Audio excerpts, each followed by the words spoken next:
The phenomenon of psychological projection is a pervasive reality woven throughout our daily human interactions. You might encounter this dynamic during a simple conversation, when someone accuses you of projecting, or you might experience it firsthand when your initial assessment of an individual proves completely inaccurate. While navigating our perceptions of various situations and acquaintances, we frequently commit errors in judgment that require subsequent revision once clarity is attained. Typically, individuals will casually admit these errors and move forward, rarely pausing to investigate the subconscious origins of their flawed conclusions. Yet, embarking on a genuine quest for self-discovery demands that we deeply analyze and rectify these perceptual distortions. Some individuals defend these illusions fiercely, terrified that confronting their own inaccuracies might plunge them into profound despair. Sigmund Freud, the pioneering founder of psychoanalysis, originally defined this concept as an involuntary defense mechanism, wherein individuals subconsciously transfer their own unpalatable desires, hidden motives, and troubling emotions onto someone else.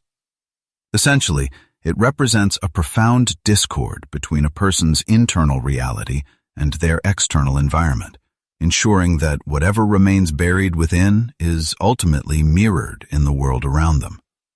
For instance, harboring unresolved trauma from past betrayals or suffering can manifest as an intense, unwarranted suspicion toward new acquaintances. Consequently, this psychological shield operates by casting the shadows of your own personal history onto the present moment. Whenever you harbor repressed thoughts or undesirable behaviors that you refuse to confront, witnessing those exact characteristics in another person instantly triggers intense feelings of hostility, resentment, and rage. Ultimately, this dynamic is driven entirely by your internal framing of others, rather than being a reaction to their actual words or deeds. Individuals possessing a robust and well-defined self-concept generally navigate life with an inherent sense of internal contentment. Conversely, destructive emotional offloading predominantly afflicts those struggling with inadequate self-esteem and a fractured self-image. In these vulnerable states, the authentic identity, which naturally strives for actualization, tragically devolves into a source of profound self-loathing. Consider the scenario of a deeply insecure employee who shrinks from expressing his insights during critical professional discussions, preferring a passive, conflict-free existence over asserting his value. Meanwhile, a more dominant colleague consistently commands meetings and voices his ideas, eventually securing a lucrative promotion, even though the timid employee secretly believes his own concepts were vastly superior. Upon retreating to the safety of his home, the passive worker becomes consumed by self-directed disgust, which he quickly redirects outward as venomous resentment toward the ambitious colleague who embodies the very courage he lacks. Casting blame outward serves as a convenient anesthetic, numbing the painful anxiety of our own shortcomings and absolving us of the strenuous effort required to cultivate genuine personal growth.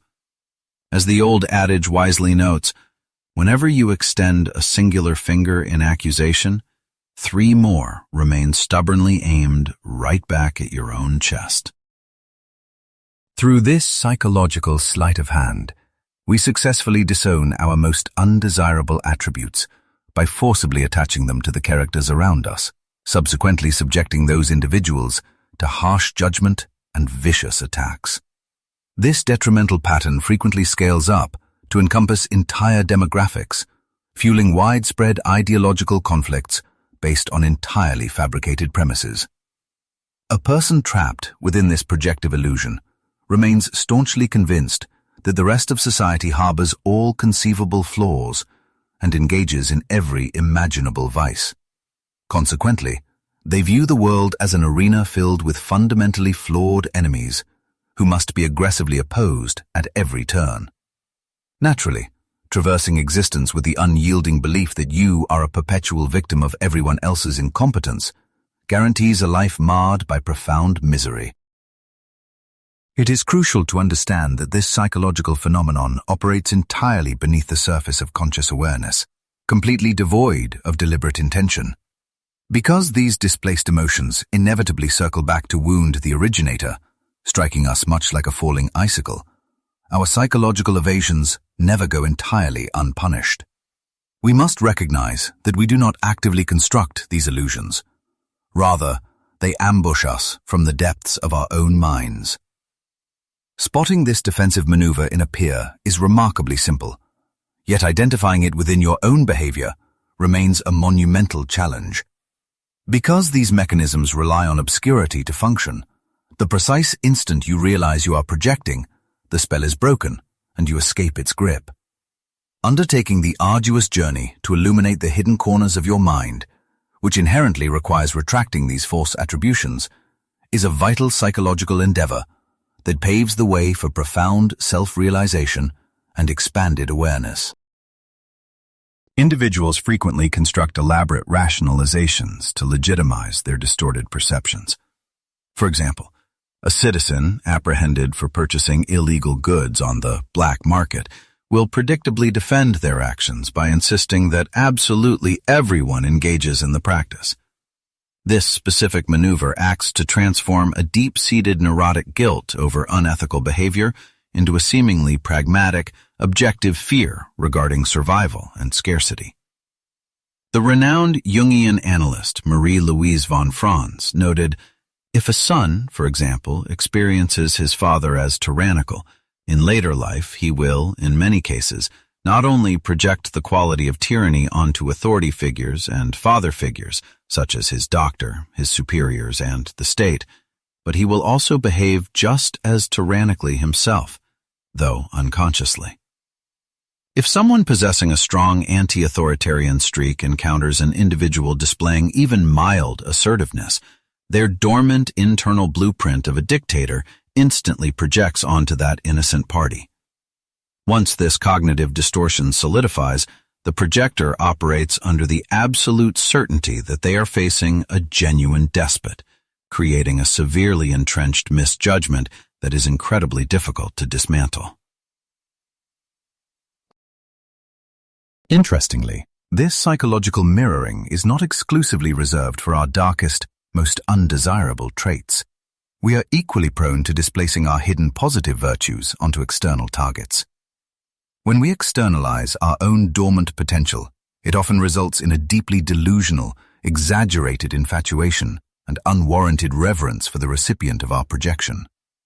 Furthermore, a single charismatic individual can easily transmit their paranoid delusions to the broader public, causing massive swaths of the population to embrace a fundamentally flawed reality until an opposing faction manages to restore objectivity. Historical atrocities such as witch hunts serve as terrifying evidence of collective negative projection, whereas the fanatical worship of a ruthless dictator as a messianic savior perfectly illustrates its positive counterpart. Ultimately, this demonstrates the frightening power of collective contagion, where an entire community's shared psychological distortion can become formally recognized as the absolute truth. Sigmund Freud posited that our earliest childhood interactions with parents and siblings leave both accurate and distorted impressions, fundamentally shaping our future psychological projections. Consequently, an individual who endured a particularly destructive relationship with their mother or father will frequently cast that very same parental template onto older individuals they encounter later in adulthood. An intrinsic element of every human mind is the mother complex, a dynamic force forged by our biological mother, societal presuppositions, and general experiences with women. Harboring an adverse variation of this complex entirely obstructs our ability to perceive others objectively. These hostile sentiments do not simply vanish. Instead, they lie dormant in the profound recesses of the unconscious, waiting to be unleashed upon unsuspecting targets whenever an appropriate trigger arises. Another vital psychological mechanism established by Freud is transference, a process wherein an individual unwittingly shifts their intense emotions regarding one person onto a completely different subject. Unlike standard projection, this specific phenomenon essentially involves a triad of participants. You might, for instance, redirect unresolved parental grievances onto your romantic partner. Or perhaps you find yourself harboring deep suspicion toward a stranger merely because their vocal cadence, physical traits, or behavioral quirks echo those of a former spouse. Such occurrences are remarkably prevalent within clinical therapy, necessitating acute vigilance from the psychoanalyst to prevent falling into counter-transference, a dangerous pitfall that could severely damage the therapeutic alliance between the practitioner and the analysand. Ultimately, countless individuals endure immense suffering simply because they completely ignore how profoundly the unconscious mind dictates human behavior. Building upon these foundations, Carl Jung, the pioneer of analytical psychology, observed that an individual devoid of self-awareness operates through blind instinct, perpetually deceived by externalized illusions resulting from their own unrecognized internal traits. Yet, the very same unconscious realm responsible for generating these externalized fantasies also attempts to rectify them during critical periods of personal growth, typically communicating through vivid dreams or the practice of active imagination. Consequently, beyond the collective rational judgment of society, you possess a deeply embedded internal mechanism designed to periodically recalibrate your perception of reality. Furthermore, regarding what Freud termed the dream facade, this perceived obscurity is merely a reflection of our own interpretive limitations. We dismiss a dream as deceptive simply because we lack the capacity to penetrate its profound meaning. Without cultivating an extraordinary level of conscious self-reflection, you remain perpetually subjugated by your own projections, as the unexamined human mind naturally assumes these illusions are absolute reality. Expanding this framework further, Jung masterfully intertwined the mechanism of projection with his foundational concepts of the shadow, alongside the anima and animus. Both on an individual and a societal level, the shadow serves as the primary engine driving these externalized psychological displacements, a profound dynamic central to understanding the unconscious. Whenever you actively suppress the aspects of your character that you despise, refusing to confront these uncomfortable truths, they become deeply entrenched within your psyche to construct the shadow, which fundamentally represents everything you desperately wish to avoid becoming. Consequently, we navigate life manipulated like mindless marionettes, continuously puppeted by the invisible strings of our own unacknowledged psychological depths. Jung emphasized that projecting our internal chaos ultimately severs us from the actual world, replacing genuine human connection with a hollow, fabricated illusion. By transforming our environment into a mirrored reflection of our own unrecognized flaws, we inevitably descend into an isolated, autoerotic state, desperately chasing a phantom reality that will forever elude our grasp. As these psychological barriers multiply between an individual and their surroundings, it becomes increasingly insurmountable for the conscious ego to pierce the veil of its own deceit. Illustrating this tragic phenomenon, Jung recounted the case of a 45-year-old patient, utterly alienated from society and plagued by a compulsion neurosis since the age of 20, who mournfully confessed his sheer inability to accept that he had squandered the best 25 years of his existence. It is a profound tragedy to witness individuals systematically dismantle their own lives, along with the lives of those around them, while remaining entirely blind to the fact that they are the very architects of their own misery. On a conscious level, they genuinely believe themselves to be innocent victims, bitterly condemning a supposedly treacherous universe that continually slips beyond their reach. In reality, a potent, hidden psychological force relentlessly weaves the deceptive narratives that obscure their perception, ultimately spinning a cocoon of delusion that threatens to consume them entirely. Through immense dedication, however, you can successfully integrate these repressed shadow elements into your conscious identity, a lifelong endeavor that remains absolutely essential for achieving individuation and truly becoming who you are meant to be. Gaining profound insight into your own darkness is an exceptionally arduous task, primarily because these inferior character traits are deeply rooted in volatile emotions. Because affective responses possess a considerable degree of autonomy and their own form of consciousness, bringing them under deliberate control requires Herculean effort. When your externalized delusions are fueled not merely by personal inadequacies, but by contrasexual elements or profoundly ancient archetypal structures, piercing the veil of these projections becomes a nearly impossible feat. Contrasting the personal darkness with its universal counterpart, Jung noted that while diligent introspection might illuminate our individual flaws, confronting archetypal forces presents the same formidable hurdles found in encountering the Anima and Animus. Acknowledging personal shortcomings is entirely feasible, but staring directly into the abyss of absolute collective evil remains an exceptionally rare and devastating psychological ordeal. While an individual's suppressed shadow invariably aligns with their own biological sex, projecting upon the opposite sex originates from a distinct contrasexual archetype dwelling within the psyche. Specifically, these profound internal figures manifest as the anima, representing the latent feminine psychological dispositions within a man, and the animus, embodying the dormant masculine psychological tendencies within a woman. Exploring the intricate nature of these powerful inner constructs is crucial for achieving a complete understanding of our multifaceted psychological reality. Within the framework of individuation, Carl Jung famously categorizes the integration of the shadow as the fundamental apprentice piece, whereas mastering the anima, or animus, stands as the ultimate masterpiece. You cannot possibly hope to assimilate these deeper archetypes without first confronting and accepting your own hidden darkness.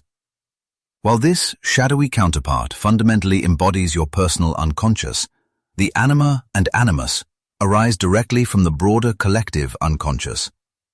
These profound psychological structures symbolize the everlasting representations of male and female energies, specifically logos and eros, which you continually cast upon the actual people in your daily life.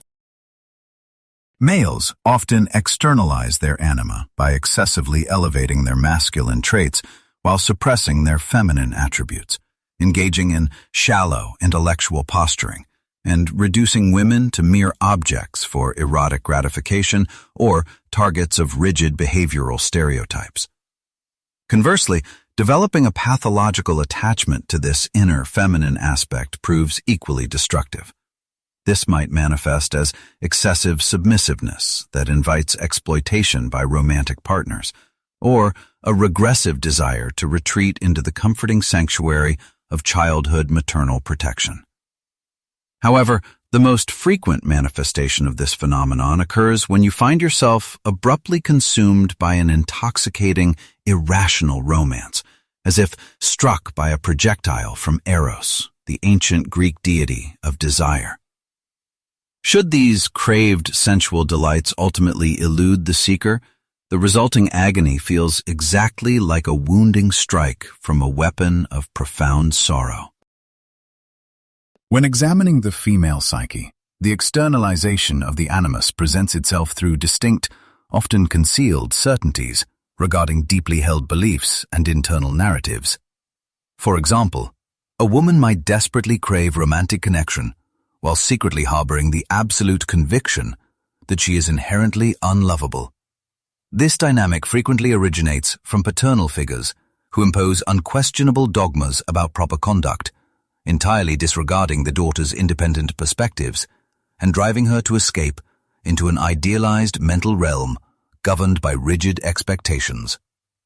Furthermore, this masculine archetype embodies the chilling, hostile ruminations that can overwhelm a woman's mind, occasionally driving her toward intensely malicious thoughts toward those around her. Similarly, maternal figures who ignore their own spiritual development frequently attempt to offset this void by projecting immense pressure onto their sons, demanding extraordinary academic or professional success to fulfill their own unacknowledged psychological needs. Countless individuals rediscover their authentic identities thanks to the compassionate validation offered by someone else. A dedicated mentor or therapist who instills confidence in their student or client by anticipating successful outcomes frequently acts as a catalyst, allowing the individual's genuine talents and character to blossom. Eventually, however, this supportive psychological overlay inevitably dissolves, revealing whether you possess the capacity to recall those outward expectations and maintain your core identity independent of external reinforcement. Navigating this crucial developmental shift requires profound insight and a heightened consciousness of your own internal psychological landscape. Every instance of psychological transference fundamentally requires both a source who broadcasts the metamaterial and a target who absorbs it. Throughout human history, this process has been metaphorically represented through the imagery of flying weapons, particularly enchanted arrows intended to inflict injury upon unsuspecting victims. Ancient traditions frequently attribute these mystical attacks to divine entities, malevolent spirits, mythological beasts, or wicked sorcerers, believing that these invisible strikes directly cause physical or mental affliction. Ultimately, the imagery of a piercing shaft perfectly illustrates the experience of being abruptly overwhelmed by an intense emotional state, an event that frequently catches you completely off guard, much like an unexpected bolt of lightning from a clear horizon. During the era of late antiquity, thinkers began to suspect that specific deities govern the mechanics of human emotion, an idea heavily popularized by early astrological theories.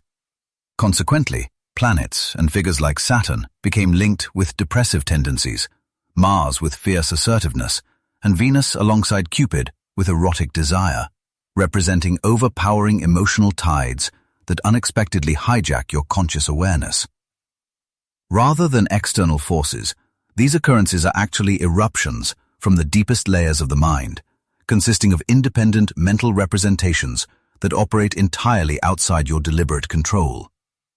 Jung identified these profound structures as archetypes, defining them as universally inherited frameworks that generate parallel ideas, legendary motifs, and emotional reactions across all human populations. They embody the metaphysical dimension of the hidden mind, standing in contrast to our primal animalistic urges that dictate the biological behaviors intrinsic to our species. Ultimately, it becomes evident that all outward psychological casting stems directly from these internal archetypes and unresolved subconscious complexes. For instance, when you experience a surge of violent hostility, you do not attribute it to the influence of Mars, but instead project it onto a perceived evil adversary who supposedly warrants your wrath.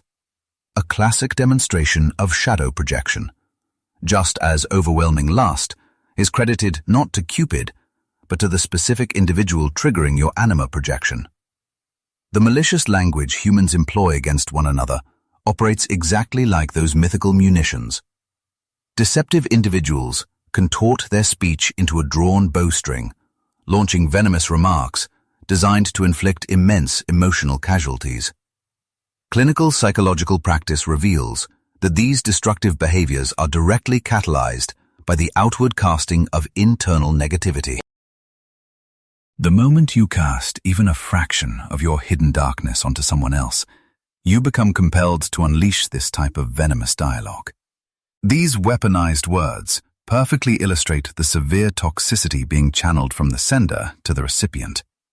And when you find yourself on the receiving end of such a transfer, the directed malice often feels like a tangible, physical blow. To clarify this dynamic, Jung categorizes this phenomenon into active and passive variations.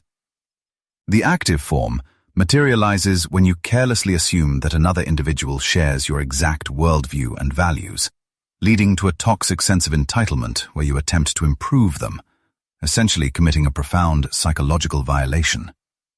As Jung astutely observed, just as we naturally presume the universe operates exactly as we perceive it, We naively trust that other people mirror our personal imaginations, endlessly projecting our own psychological landscape onto the fellow humans around us. Through this mechanism, you essentially construct a network of somewhat fabricated connections within your own mind, entirely rooted in projection. When you engage in passive projection, you are utilizing profound empathy to forge a deep internal bond with someone or something else. To build this bridge, you separate a specific emotion or inner experience from yourself and embed it into the external target, bringing it to life and pulling it directly into your personal orbit. Fundamentally, all human compassion stems from this hidden, unaware alignment with those around you. This unaware empathy operates under the psychological principle of eros, functioning as the very bedrock of your social interactions. Conversely, active projection aligns with the domain of logos, as it involves a deliberate process of evaluation or categorization that helps you separate your own identity from the mysterious external entity. Though, in everyday life, these two dynamics constantly intertwine and exchange energy. You might notice that passive projection bears a strong resemblance to introjection, a psychological mechanism where you absorb the external world into your own identity. The key distinction lies in the fact that introjection lacks an inherent empathetic core. Instead, you might utilize it to satisfy an underlying craving for authority, dominance, or admiration. Fundamentally, this means you are absorbing the mentalities and actions of others without realizing it, rather than casting your own traits outward. During childhood, you rely on this exact process naturally to navigate development and bond with your caregivers. As you move through life, you instinctively absorb the characteristics of individuals you deeply respect, venerate, or place on a pedestal.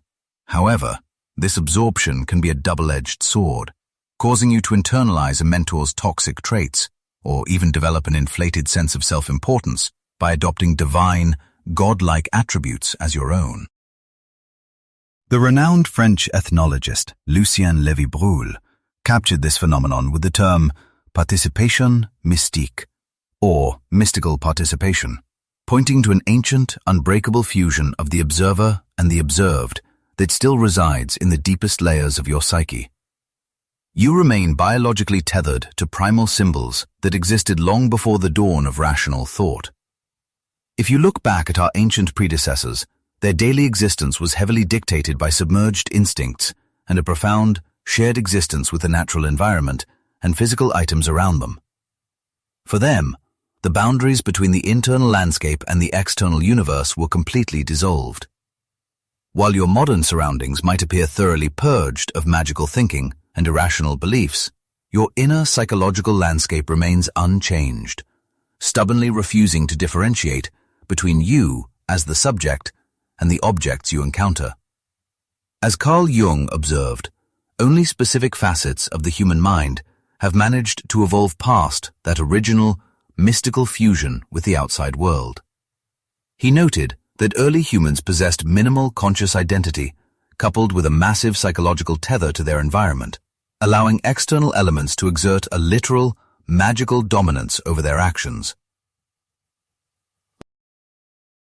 Your modern self-awareness painstakingly clawed its way out of this primordial unity, evolving parallel to your ability to distinguish between the self and the other. Yet, as you likely realize, your conscious self-knowledge still trails significantly behind your intellectual understanding. This concept of mystical participation goes hand in hand with projection, primarily because the mythological archetypes you cast outward are actively breathing within the people, objects, and scenarios you interact with daily. The cognitive frameworks, universally recognized physical gestures, and deeply ingrained behavioral responses you display trace their roots back to templates forged millennia before humanity acquired the ability to introspect. You can actually trace the earliest sparks of your capacity for self-reflection back to the agonizing fallout of explosive emotional conflicts. Consider the tragic scenario of an ancient hunter who, overwhelmed by the fury and despair of a failed hunt, violently ends the life of his cherished son, only to be crushed by an avalanche of profound remorse or cradling the lifeless child. Today, you possess a far greater intellectual grasp of these mythological symbols than any prior era, transforming them into subjects of deliberate psychological study. Early humans never analyzed these profound motifs. They simply embodied them, their actions driven entirely by the hidden currents of their meaning. Yet, you must understand that the entirety of your unconscious depths can never be fully absorbed into your conscious mind. The integration process closely mirrors peeling away the layers of a complex onion. You can successfully assimilate several superficial layers of an unconscious complex into your waking identity, but the impenetrable core remains forever out of reach. Deep within that unreachable center lie the archetypes of the collective unconscious, potent forces that continuously manufacture projections completely independently of your conscious desires, simply because your ego consciousness lacks the capacity to digest them. If your goal is to comprehend these psychological deflections and stop them from recurring, you must acknowledge these contents as legitimate psychological realities, treating them not as fragments of your own identity, but as independent, self-governing powers.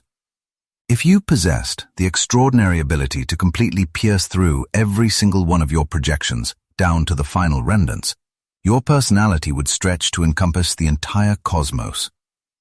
Carl Jung beautifully illustrated this dynamic by comparing your ego to a fisherman navigating a small boat, which represents your conscious, philosophical, or spiritual worldview, across the vast, unpredictable ocean of the unconscious.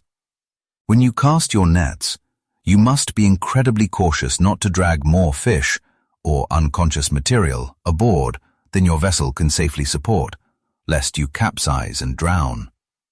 This vivid metaphor perfectly clarifies why individuals with fragile egos fight so ferociously to block out any genuine understanding of their negative projections. They simply cannot sustain the crushing moral gravity and psychological burden that accompanies such profound insight. I gather immense wisdom simply by observing the world around me, and I pay the absolute closest attention to the unconscious bartering of inner alchemical gold. This psychological gold represents the ultimate treasure within the human mind, embodying the soul, the self, and the most intimate essence of who you are. In his influential work, Inner Gold, Understanding Psychological Projection, the esteemed Jungian analyst Robert A. Johnson explores this exact phenomenon, explaining that psychological projection essentially involves handing over your most precious internal wealth to the individuals you romantically desire or idealize. He eloquently notes that whenever you stand on the precipice of a transformative life opportunity, you inevitably perceive that potential within someone else first. A dormant, concealed fragment of your identity is preparing to surface, but rather than traveling a direct route from the shadows into the light of your awareness, it utilizes a human surrogate to make the journey. You inadvertently bestow your invaluable gold upon another individual, and in the blink of an eye, you find yourself utterly captivated and consumed by their presence. You might first notice this phenomenon when another individual seems to radiate an almost literal, undeniable brilliance in your eyes. Such an illusion clearly indicates an internal shift, revealing that we have begun displacing our own intrinsic worth onto someone else. We actually discover the profound layers of our own significance merely by paying attention to the remarkable qualities we perceive in them. This precious essence flows outward initially, yet the ultimate goal is always its inevitable return to our own possession. Casting our brilliance outward presents a remarkable opportunity for psychological growth, provided we embrace the difficult process of reclaiming that scattered value as we navigate human existence. Historically, alchemists dedicated themselves to converting ordinary metals into pure wealth, though many were simply frauds chasing worldly riches. Authentic practitioners, however, understood this precious metal as a profound symbol representing the complex journey of psychological and spiritual evolution. Once we realize we have entrusted our deepest essence to another individual, our reaction can take multiple forms. We might approach them, admitting that our entire sense of purpose now seems to radiate from their presence, essentially asking if they are willing to shoulder the burden of our brilliance temporarily. We often become fiercely attached to those guarding our projected value, terrified of releasing our grip on them. Should that individual depart, leaving you completely immobilized and unable to cope, it strongly suggests they walked away with your vital essence. This transfer happens largely because our inherent worth feels overwhelmingly burdensome, forcing us to unconsciously recruit temporary custodians to manage the load. These designated guardians subsequently transform into the very embodiment of our life's significance, possessing the devastating ability to elevate us to pure ecstasy or plunge us into despair with a mere facial expression. We intuitively shy away from bearing this brilliance because it possesses a divine magnitude that is inherently terrifying to manage single-handedly. In fact, the foundational concept behind a godfather or godmother stems from this exact dynamic, describing a surrogate who temporarily holds those overwhelming, sacred aspects of your psychological development. The analyst, Robert, shares an illuminating account of a client who constantly showered him with relentless praise during every single session. In response, Robert consistently reminded the man that these admired attributes actually belonged to the client himself, merely hanging around the therapist's neck until the patient was ready to repossess them. The client would insist on his immense gratitude, marveling at his incredible fortune in finding such an extraordinary counselor. In reality, the man was simply externalizing his own profound worth, frantically seeking a willing participant to bear a psychological weight he found entirely unmanageable. A dynamic that persisted unaltered for nearly 5 years. Eventually, as Robert documents, the patient abruptly declared his readiness to reclaim his misplaced value. Recognizing the client's growing agitation as a sign of progress, the therapist validated the shift and proposed a tangible ritual to formalize the return of this psychological treasure. Securing a tiny, physical nugget of gold, they convened shortly after to enact the symbolic exchange. Trembling as he grasped the small sphere, the patient experienced a sudden, overwhelming realization of his long-standing projection. He nervously surrendered the token back to the analyst, expressing a sudden paranoia that it might be withheld permanently, prompting Robert to reassure him that this essence rightfully belonged entirely to him, despite the honor of guarding it for so long. By the following morning, however, the client had unconsciously dumped his brilliance right back onto the therapist, finding the reclaimed responsibility completely intolerable. This psychological transfer is rarely a seamless, conscious decision, often requiring numerous clumsy attempts before permanence is achieved. They repeated this delicate handover multiple times until the man developed the fortitude to sustain his own significance without crumbling. A successful progression through this dynamic cultivates immense maturity, ultimately granting us the stamina required to demand the return of our displaced potential. Should you find yourself entrusted with another individual's essence, you must treat that tremendous responsibility with absolute reverence, standing ready to relinquish it instantly. Tragically, certain individuals intentionally hoard the projected worth of others, an act of psychological theft that fundamentally destroys the victim's spirit. You genuinely acquire the ability to perceive someone else's true brilliance only after you have successfully repossessed your own. The moment you develop the necessary strength to support your own immense value, you are obligated to retrieve it from whomever has been holding it. When an external trigger deeply unsettles you, it merely exposes an unresolved internal conflict. The catalyst may be external, but the resulting explosion is entirely your own responsibility. Whatever fragile elements exist within your psyche ought to be consumed by the flames of experience, leaving behind only that which is truly indestructible. If another person possesses the power to damage your emotional state, that vulnerability simply highlights a flaw within your own foundation that needed to be shattered.